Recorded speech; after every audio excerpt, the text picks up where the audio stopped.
दोस्तों, मेरा नाम इंद्र विजय है और आज हम लोग बड़े ही महत्वपूर्ण और रोचक विषय पर बात करने वाले हैं। अक्सर जब सुबह पेपर आता है हम लोगों के घर में और हम लोग देखते हैं कि एक न एक न्यूज़ ऐसी मिल जाती है कि किसी अपराधी का घर तोड़ दिया गया है। अब प्रशासन ये बताता है कि हाँ, अपराधियों को सबक सिखा दिया गया है, अपराधियों का घर तोड़ दिया है। तो बिल्कुल स्वाभाविक सी बात है कि अपराधियों को सजा मिलनी चाहिए। पर सजा देने का काम किसका है, ये महत्वपूर्ण है।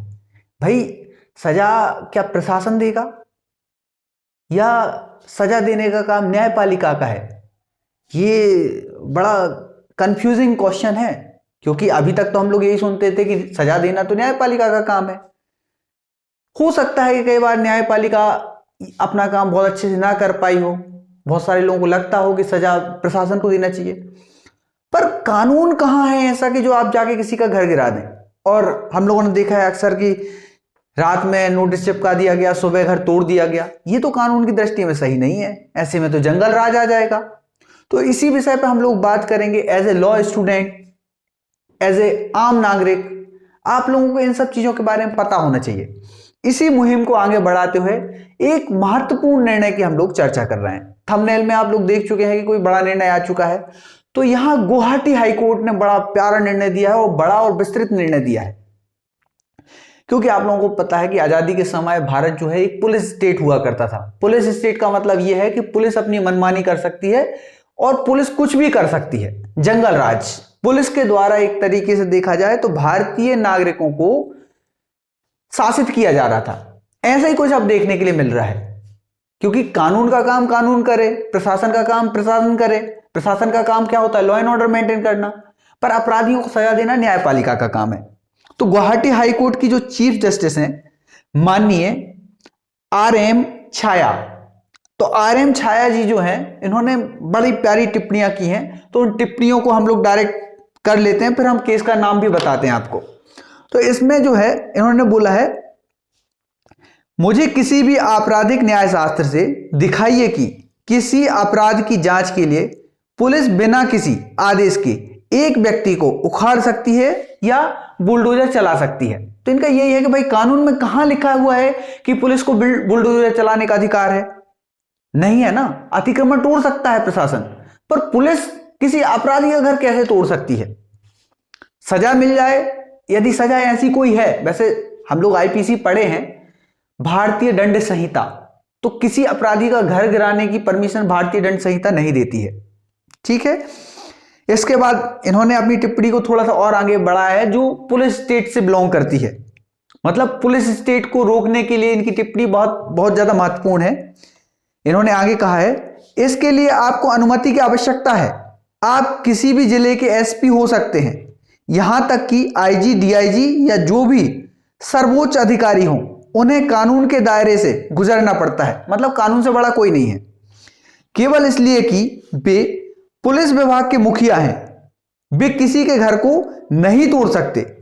इस देश में कोई भी सुरक्षित नहीं होगा अगर इसकी अनुमति दी जाए। यदि इसको जस्टिफाइड किया जाता है, इसको सही माना जाता है, तो एक बार फिर पुलिस स्टेट आ जाएगा। पुलिस स्टेट का मतलब है जंगल राज।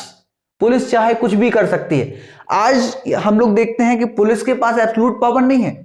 पुलिस ह्यूमन राइट्स का वायलेशन नहीं कर सकती है। पुलिस कानून से ऊपर नहीं है। कानून के दायरे में ही पुलिस को काम करना होगा। और यदि पुलिस कानून के दायरे से ऊपर जाती है, तो इससे तो हम लोगों का जो ताना बाना है वो बिखर जाएगा।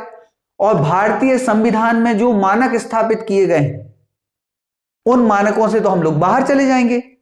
उन मानकों का तो कोई पालन भी नहीं करा पाएगा।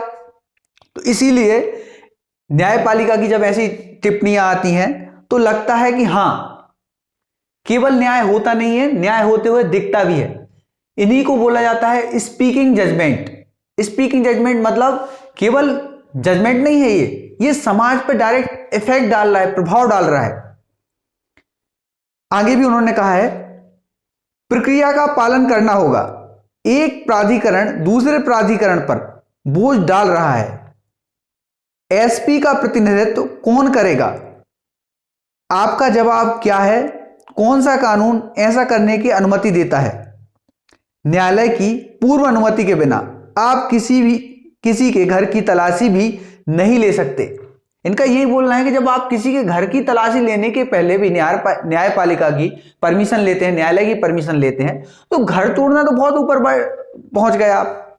और इसके पहले हम लोग जिस बात पे चर्चा करते थे आजादी के समय, रोटी कपड़ा और मकान, क्या वो अवधारणा खत्म हो गई?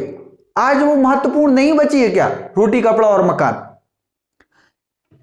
और एक और है, क्या अपराधी के घर में कोई और व्यक्ति नहीं होता? केवल अपराधी अकेले रहता है क्या? भाई उसका भी परिवार है, उसके भी बच्चे हैं, उसकी भी वाइफ है। उन्होंने अपराध किया है क्या? और ऐसा कैसे कर सकते हैं? तो यहां इन्होंने बहुत विस्तृत टिप्पणी की है और पढ़ के लग रहा है कि हाँ यार, ये स्पीकिंग जजमेंट है और ऐसे जजमेंट आना चाहिए हमेशा, क्योंकि इसी प्रकार के जजमेंट जो है न्याय व्यवस्था को जीवित रखते हैं।